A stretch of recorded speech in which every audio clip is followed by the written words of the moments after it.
Paano nga ba binawian ng buhay ang mga presidente ng Estados Unidos? Karamihan sa kanila ay namatay sa natural causes, sakit at katandaan, pero 4 ang napatay sa assassination.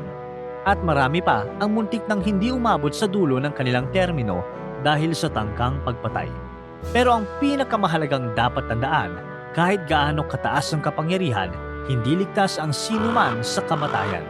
At sa kanilang mga huling sandali, may big revelations kaya o may aamin ng kasalanan o mga normal lang na linya na walang sinong nag-akalang huli na pala. Chester A. Arthur. Si Chester A. Arthur ay matagal nang may Bright's disease, isang uri ng kidney failure at nakaranas rin ng stroke na lalo pang nagpahina sa kanya. Walang opisyal na naitalang huling salita mula sa kanya. Gayunman, may rumors na nagsasabing nasabi niya raw ang "Life is not worth living." Namatay siya noong November 18, 1886. Grover Cleveland. Noong June 24, 1908, bumigay ang puso ni Grover Cleveland, ang ika-22 at ika-24 na presidente ng Amerika dahil sa heart failure. Habang humihina ang kanyang katawan, malinaw pa rin ang iniisip niya kung tama ba ang mga desisyong ginawa niya bilang leader. Ang huli niyang sinabi, "I've tried so hard to do right."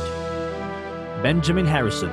Si Benjamin Harrison, ang ika-23 na presidente ng Amerika, ay tinamaan ng pneumonia, isang sakit na napakadelikado noong panahong wala pang antibiotics. Sa gitna ng paghina ng kanyang paghinga, humingi siya ng tulong at nasabi ang mga salitang, "Are there any doctors here? Doctor, my lungs."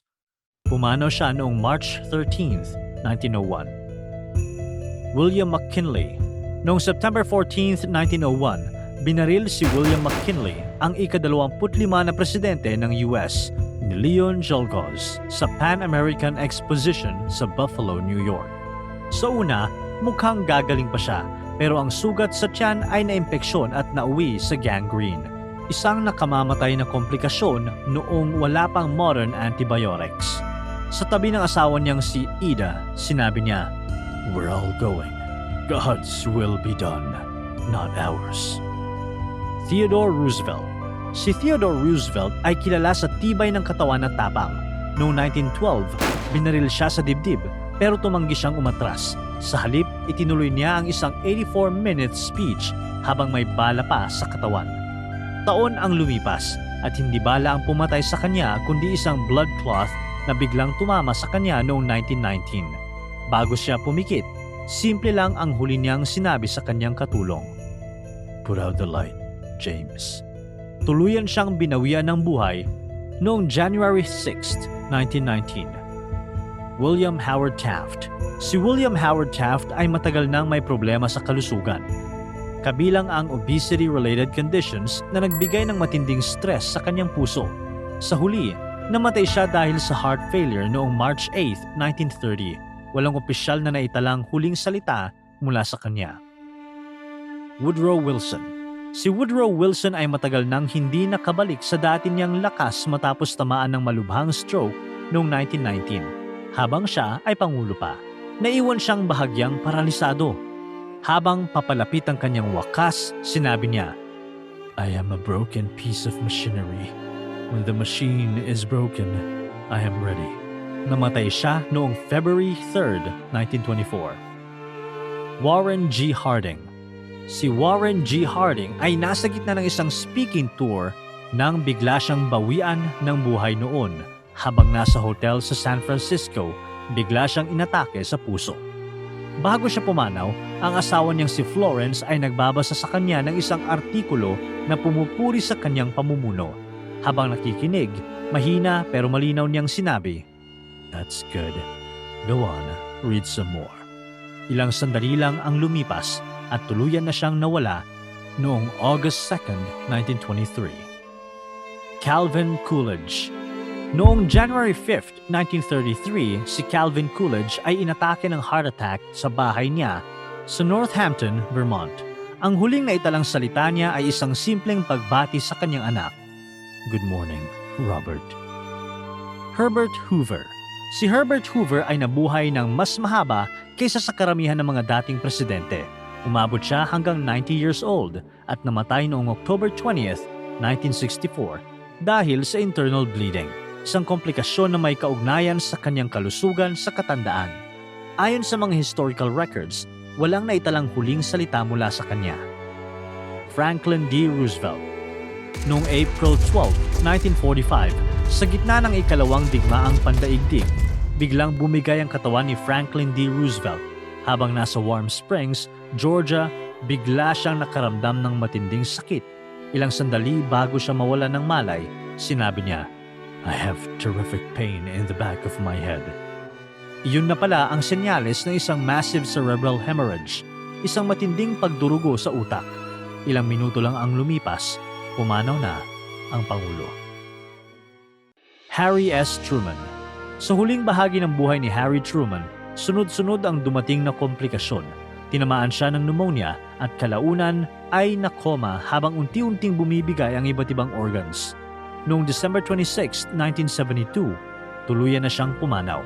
Dahil nasa coma siya bago mamatay, walang naitalang huling salita mula sa kanya. Dwight D. Eisenhower. Si Dwight D. Eisenhower, dating general at pangulo, ay matagal nang may problema sa puso. Sa huli, bumigay ang kanyang katawan dahil sa congestive heart failure. Ramdam niya na papalapit na ang wakas. Sa isang malinaw at direktang pahayag, sinabi niya, "I want to go. God take me." Namatay siya noong March 28, 1969. John F. Kennedy. Noong November 22, 1963, sakay si John F. Kennedy ng motorcade sa Dallas kasama ang asawang si Jacqueline. May nagsabi raw na baka saktan siya ng mga tao sa ruta. Bago ang putok ng baril, sumagot siya kay Nellie Canali, asawa ng Texas governor, na nagsabing hindi na pwedeng sabihing hindi siya welcome sa Dallas. Ngumiti si Kennedy at sinabi, "No, you certainly can't." Ilang sandali lang ang lumipas at ang mga putok ay tuluyang nagbago ng kasaysayan. Lyndon B. Johnson.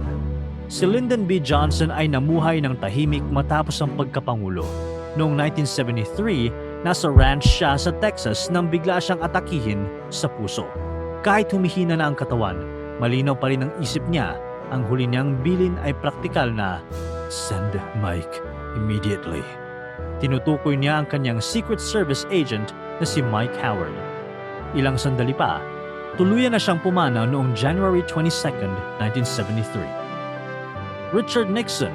Si Richard Nixon ay namatay noong April 22, 1994 matapos ma-stroke sa kanyang bahay sa New Jersey.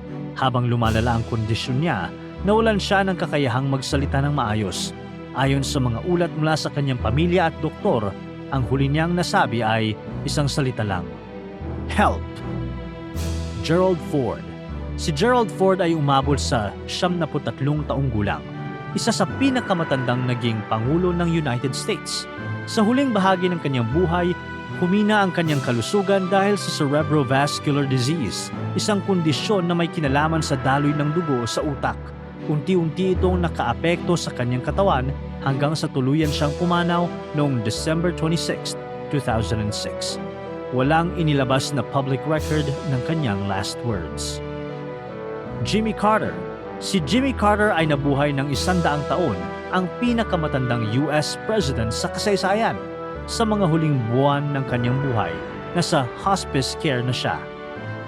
Pagkatapos pumanaw ng kanyang asawang si Rosalind Carter noong November 19, 2023, lumabas sa mga ulat na ang mga huling salita at pahayag ni Carter ay nagpapakita ng kahandaan na muling makasama ang kanyang asawa. Namatay siya noong December 29, 2024. Ronald Reagan. Si Ronald Reagan, ang ika-40 na presidente ng Amerika, ay namuhay ng huling mga taon niya na may Alzheimer's disease. Noong June 5, 2004, sa edad na 93, pumanaw siya dahil sa mga komplikasyon ng sakit na ito. Dahil sa kondisyon niya, walang malinaw o kumpirmadong huling salita na nai-record. George H.W. Bush. Si George H.W. Bush ay namatay noong November 30, 2018 sa edad na 94 matapos ang matagal na pakikibaka sa Parkinson's disease related condition na nakaapekto sa kanyang paggalaw at lakas. Ilang buwan bago iyon, Pumanaw rin ang kanyang asawa na si Barbara Bush noong April 17, 2018. Sa huling mga oras ng kanyang buhay, may isang huling tawag sa telepono siya sa anak niyang si George W. Bush. Sa tawag na iyon, sinabi niyang, "I love you too."